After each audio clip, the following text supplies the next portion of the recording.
In this unit, we're going to talk about credit reports and scores. What is credit? Before we get into credit cards, we need to learn about credit first, and that's what this section is all about. So let's get started here. The definition for credit is goods, services, and or money received in exchange for a promise to pay back a definite sum of money at a future date. The borrower is someone who receives something with the promise to return it or to repay what it is borrowed, and the lender is the person or organization who makes funds available for others to borrow. So credit can be any of these things, goods, service, or money, and you'll pay it back later, the money back, usually with interest. Your credit history is the record of the borrower's past loan and credit-related transactions. So your credit history is all the different credit transactions you've had from the borrower to the lender. How credit reports are created. The lender reports a consumer's account history to the credit reporting agencies. That's what the CRAs are. And those keep a record of the consumer's account history, which is their credit history. And then the record created by the CRA of an individual's credit history is your credit report. So that's where credit scores are going to come into, is on your credit report. The credit reporting agencies, there's 3 of them in the U.S., Equifax, Experian, and TransUnion. And guest speakers have told the class that TransUnion is the one utilized most often by the Midwest.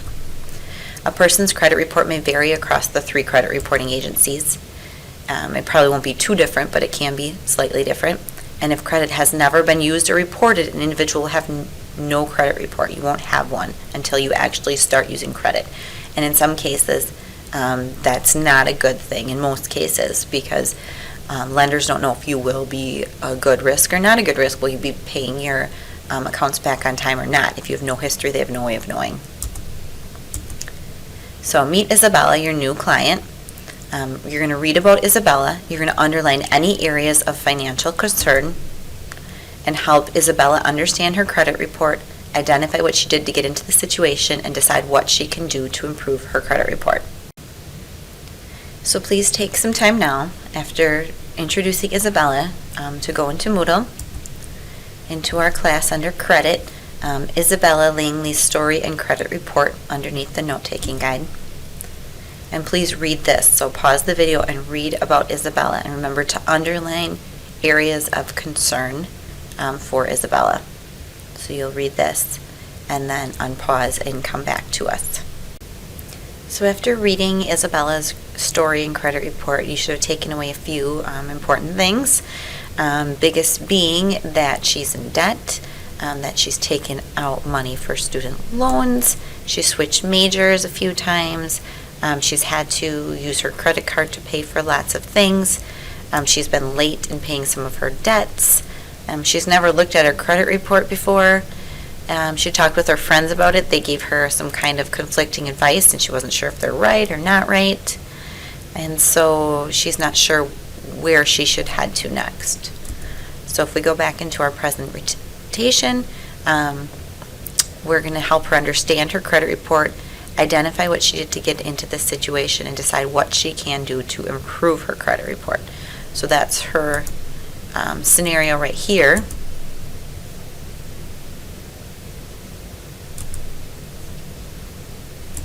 And then underneath her scenario is her actual credit report. So if you would scroll down, you'll see her actual credit report, and this is what we'll be talking about. So some of the potentially negative items, you can see that section on the first page of her credit report. Then there's some different businesses that she's done business with, and we'll examine this and try to interpret what all this means and what's good and what's not good. So this is her whole credit report right here. So what is in your credit report? In your credit report, there's 4 main categories. There's your consumer or personal information, there's your credit account information, public record information, and inquiry information. So let's talk about consumer and personal information first. This is where your name is included, your phone number, your previous addresses, as well as your current address, your date of birth, your employment history, and it says to place a star next to her personal information. So go back into there those pages, and you'll find her personal information. I believe it's on the 4th or 5th page of the document, so you can check that out to kind of find out more about her. So see if you can find that information. Just pause the video and check that out. Now, her credit account information is information about each credit account she has or has had, types of credit, the loan or amount or credit limit, the date, the account balance, and payment information is all included about each credit account. So types of credit: closed-end and open-end credit. You will need to know these. Closed-end, another name is installment. Open-end is revolving. So a closed-end credit is the borrower repays a specified number of equal payments. The contract outlines repayment terms, and this is car loans, education loans, and mortgages. So you're paying the same amount, equal payments every month or as often as the terms indicate. Open-end or revolving is a line of credit established in advance that the borrower chooses how much to pay, and these are credit cards. So you may have charged $100 on your credit card, but you don't have to pay that full amount. You can pay that full amount, and that's a great practice, but you can choose how much to pay, and whether you want to pay the same amount every month or pay it all off right away or pay as much as you can. That's open-end or revolving credit.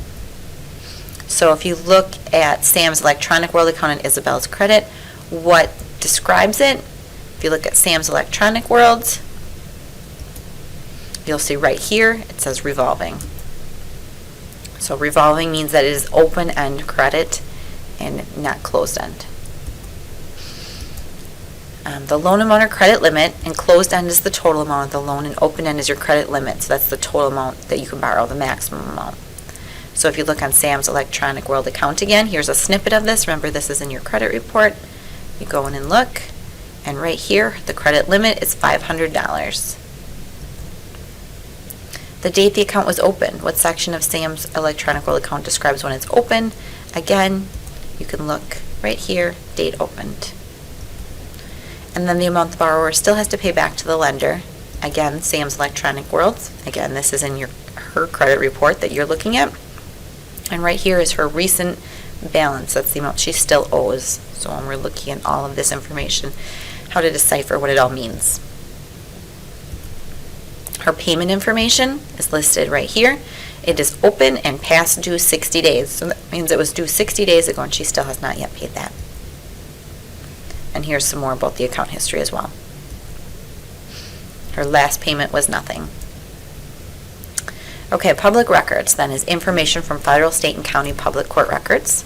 And this is from collection agencies, which are businesses that are hired to pursue people who haven't paid their debts back. Bankruptcy, which is what people file when they cannot repay outstanding debts. Again, you'd want to talk to a professional before declaring bankruptcy.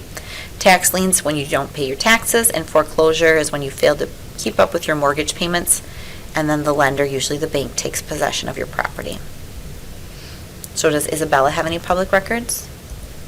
If you look right here, this was the potentially negative items I pointed out before. Public records, it says, and there's City of Anywhere court clerk and Maine collection agency. And the collection account has $680 past due. And the same thing here. So the county asked her to pay, or the city asked her to pay this money, and she did not, so it was sent to a collection agency to try to recover that money. It's an unpaid traffic ticket that was turned over to the collection agency, and it's definitely something that she probably doesn't know that she hadn't paid yet, so now she's got to take care of that. And then inquiry information, that's requests for an individual's credit report. A consumer can ask for that, or a permissible purpose is used for that. So if you put a smiley face, or if you look on her report, you can remember print it or just look at it, keeping you insured, and that's what she did to obtain her credit information, and then her sales job, and then some of these other agencies have gone in and checked her credit. Can this be negative? It can be. It's potentially negative if you're looking for more credit. It can reduce your score, but it's reduced if you do within 14 days shopping around for a loan, maybe for a house loan or something like that. It won't impact you as much. Usually no impact is if you check your own credit report, or if it's not related to credit, that someone's checking your credit report, it's not going to hurt you. And checking your We'll end this video here talking about things that affect our inquiry information and then start with our next section next.